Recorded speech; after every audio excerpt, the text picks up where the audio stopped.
એશિયાની સૌથી મોટી સહકારી ખાંડ ફેક્ટરી ગણાતી બારડોલી સુગર ફેક્ટરીની વ્યવસ્થાપક સમિતિની ચૂંટણીમાં મોટો રાજકીય ઉલટફેર સર્જાયો છે। પરિણામો જાહેર થતાં જ વર્તમાન સત્તાધારી સહકાર પેનલની કારમી હાર થઈ છે, જ્યારે સભાસદોને પરિવર્તનનો સ્પષ્ટ મૌન જનાદેશ આપતા કિસાન પરિવર્તનની પેનલનો ભવ્ય વિજય થયો છે। આ ચૂંટણી પરિણામે સૌથી ચોંકાવનારી બાબત એ રહી છે કે ભાજપના અગ્રણી નેતાઓ અને સ્થાનિક ઈશ્વરભાઈ પરમાર તેમજ ભાવેશભાઈ પટેલે ને પણ પરાજયનો સામનો કરવો પડ્યો છે। દક્ષિણ ગુજરાતની સહકારી ક્ષેત્રમાં લાંબા સમયથી સત્તા સ્થાને પહેલી પેનલ સામે ખેડૂતો અને સભાસદોમાં ભારે અસંતોષ જોવા મળી રહ્યો હતો। સરકારી સંસ્થામાં સતત વધી રહેલા રાજકીય હસ્તક્ષેપ અને રાજકીય પગપેસાર સામે ખેડૂતોએ આ ચૂંટણી દ્વારા સ્પષ્ટ અને કડક સંદેશો આપ્યો છે। मुकेश चंद्र नगीनभाई पटेल गाम बगुमरा जूथ नंबर 7 टूंडी लागे छे ने किसान परिवर्तन पेनल हूँ मेन कर्णधार हतो। आ बहु ऐतिहासिक जे अमारी 8 जूथना जे परिणामों आव्या छे बहु ऐतिहासिक छे। आ जूना वर्षों भी तमे कदाच एना पछाड़ी आपणे जईए तो आवी मोटी जे मार्जिनथी कोई जीत के कोई हार एवी નીકળી નથી। જેઓ આપણા વડલાઓ જ્યારે બી સ્વર્ગસ્થ રમણ કાકા સ્વર્ગસ્થ ઈશ્વર કાકાએ ત્યારે પણ આ પરિણામ આવું અમે જોયું નથી। એટલે આ બહુ મોટી એ છે। એટલે હવે સાના એના પરથી સભાસદોએ આ વિચાર્યું એ અમે બી જરા થોડાક આના માટે તો અભ્યાસ કરવો પડે એવું થઈ ગયું છે। मुकेशभाई खास करने कया एवा मुद्दा था जे लईने तमे सभासदों पासे गया था? कारण के एक तरफ तमारी लड़ाई है ते छेल्ला 10 वर्षथी शासनमां सहकार पेनल सामे हती। हाँ, एक तो पहलो ए हतो के राजकीयनी जे वस्तु अंदर हती ने ते इन्वोल्वमेंट एटले ए बी अमारो मेन मुद्दो हतो। पछी जे नाना नानी बाबतोमां जे निर्णयोमां कचाश रहती हती ए बी अमारुं हतुं के अमे एने सुधारणा करीने तक जो आपे अमने सभासदो तो अमे एने अवश्य सफल करशुं। કેટલી ખુશી સુપડા સાફ થઈ ગયા છે?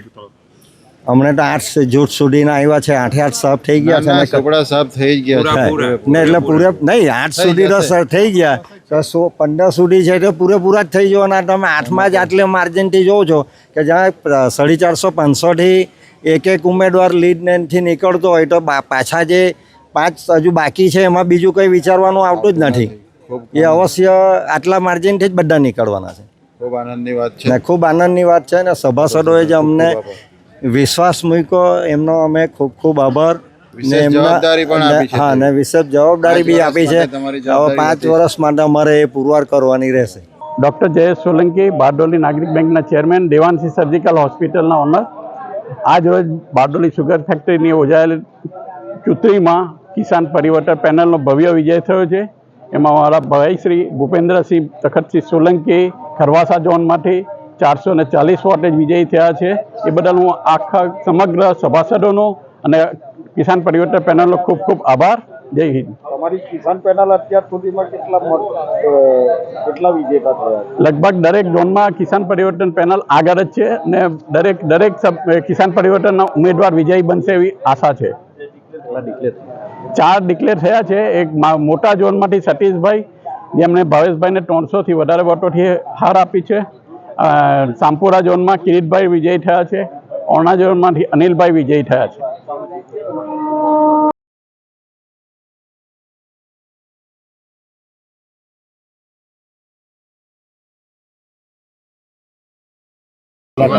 શું કહેશો? પરિવર્તનની લહેર ફરી ગઈ છે? પરિવર્તનની લહેર ફરી ગઈ છે। સભાસદોનો આક્રોશ હતો અને અમારા પર વિશ્વાસ મૂકીને સભાસદોએ અમને જંગી બહુમતી વિજેતા જાહેર કરાવ્યા છે। તે બદલ તમામ સભાસદોનો હું આભાર માનું છું।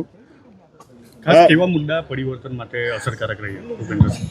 પરિવર્તન માટે લોકોને 10 વર્ષનું શાસન હતું, લોકોના ભાવનું કારણ હતું અને સભાસદોને અનેક મુશ્કેલી હતી, જેવા કે બરેલી શેરડીના મુદ્દાઓ અને શેરડી કટિંગના મુદ્દાઓ। આવા મુદ્દાઓને લઈને અમે ગયા હતા અને લોકોએ અમને સારો પ્રતિસાદ આપ્યો છે અને લોકોએ અમારી તરફેણમાં પૂરી પરિવર્તન પેનલમાં જંગી બહુમતીથી વિજય બનાવવા બદલ હું સૌ સભાસદોનો આભાર માનું છું। શું પરિણામ આવ્યું છે? અત્યારે મોટા ઝોનનું પરિણામ આવ્યું છે। સતીશભાઈ અમારા સાથી ઉમેદવાર મોટા ઝોનમાં જીતી ગયા છે। ખરવાસા ઝોનમાંથી મારી જીત નક્કી થઈને જાહેરાત કરવામાં આવી છે અને તમામ ઝોનમાં અમને લાગે છે લોકો સભાસદોનો જુવાળ જોતા કે અમારા દરેક કિસાન પરિવર્તનના પેનલો જંગી બહુમતીથી વિજેતા થશે એવી હું આશા રાખું છું। પરિણામો આવતા જ કિસાન પરિવર્તન પેનલના સમર્થકો અને ખેડૂતોમાં ભારે ઉત્સાહનો માહોલ જોવા મળ્યો હતો। બારડોલી સુગરના પરિણામો દક્ષિણ ગુજરાતના સમગ્ર સહકારી માળખા અને આગામી દિવસોમાં રાજકારણ પર ઊંડી અસર છોડશે તેવું રાજકીય વિશ્લેષકોનું માનવું છે. Suresh Rathod, Hind TV news, Bardoli.